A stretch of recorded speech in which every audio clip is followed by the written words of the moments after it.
मुझे नहीं लगता कि अब हम कभी घर वापस जा पाएंगे।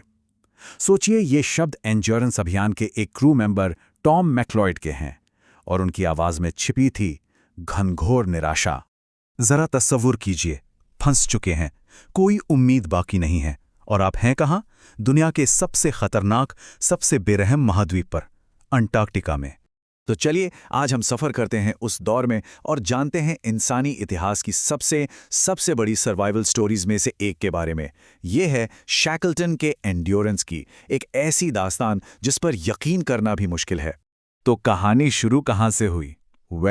हर बड़ी कहानी की तरह ये भी एक बहुत बड़े, एक हिम्मत वाले सपने से शुरू हुई, और उस सपने को देखने वाले थे सर अर्नेस्ट शैकल्टन, एक एक्सप्लोरर जिनके दिमाग में एक ही जुनून था, कुछ ऐसा कर दिखाना जो उनसे पहले किसी ने ना किया हो।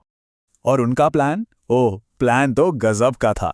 सोचिए, वैसल बे पे लैंड करना, फिर वहां से लगभग 2900 किलोमीटर पैदल पूरे कॉन्टिनेंट को पार करना, और आखिर में रॉस सी तक पहुंचना। अगर सब ठीक रहता तो बस 120 दिनों में इतिहास बन जाता। लेकिन किस्मत को कुछ और ही मंजूर था। ये प्लान, ये सपना बुरी तरह से टूटने वाला था।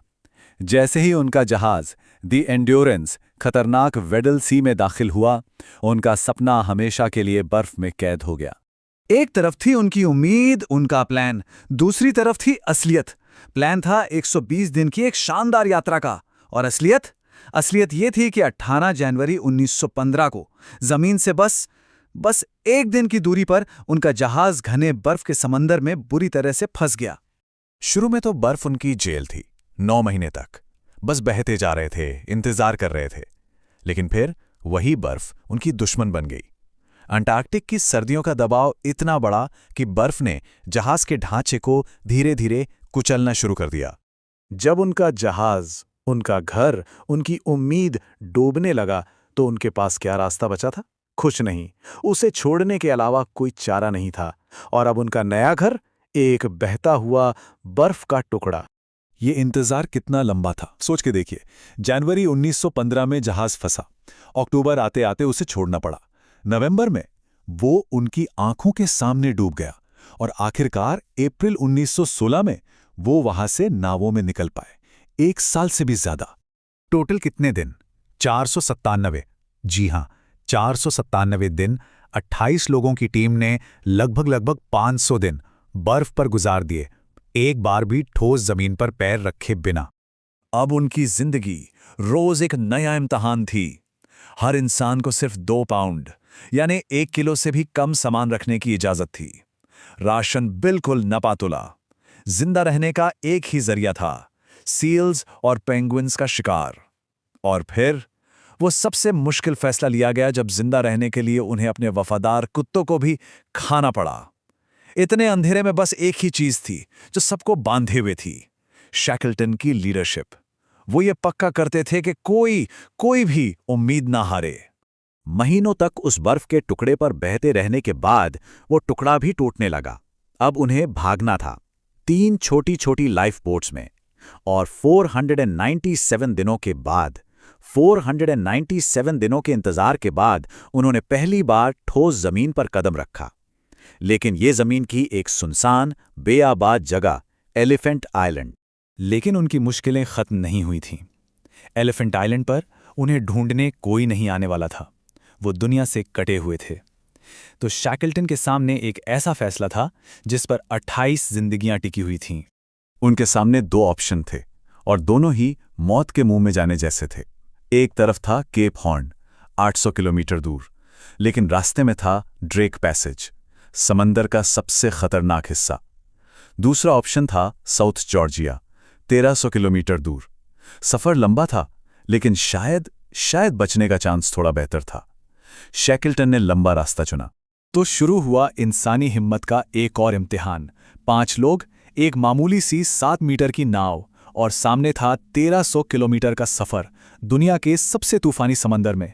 उन्हें लड़ना था पहाड़ जैसी लहरों से, हड्डियां जमा देने वाली ठंड से, और उस थकान से जो जान ले सकती थी। और फिर जैसे कोई चमत्कार हुआ हो, हफ्तों तक मौत से लड़ने के बाद वो साउथ जॉर्जिया पहुंच गए। लेकिन किस्मत अभी भी उनका इम्तिहान ले रही थी। वो आइलैंड के गलत तरफ उतरे थे। अब उनके और मदद के बीच में एक और नामुमकिन सी दीवार खड़ी थी। मदद हासिल करने के लिए उन्हें अब वो करना था जो आज तक किसी इंसान ने नहीं किया था। साउथ जॉर्जिया के अनजान, खतरनाक बर्फीले पहाड़ों को पैदल पार करना। तो शैकल्टन और उनके दो साथियों ने शुरू की एक 36 घंटे की नॉन-स्टॉप यात्रा ग्लेशियरों और पहाड़ों के ऊपर से। आपको लगेगा कहानी यहाँ खत्म हो गई, पर नहीं। रेस्क्यू स्टेशन पहुंचने के बाद भी शैकल्टन के लिए सबसे बड़ी चुनौती बाकी थी, अपने बाकी लोगों तक वापस पहुंचना। उन्होंने एक नहीं, दो नहीं, 3 बार कोशिश की और तीनों बार नाकाम रहे।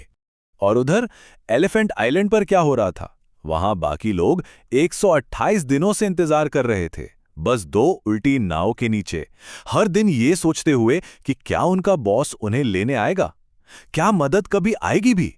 लेकिन उन्होंने अपने लीडर पर विश्वास नहीं खोया। पूरे 22 लोग, जिनकी सांसें अपने बॉस के लौटने के इंतजार में अटकी हुई थीं। और अब इस पूरी कहानी का सबसे हैरान करने वाला नंबर। इतनी मुश्किलों के बाद, इतनी तकलीफों के बाद कितने लोगों की जान गई? जवाब है 0। एक भी इंसान नहीं।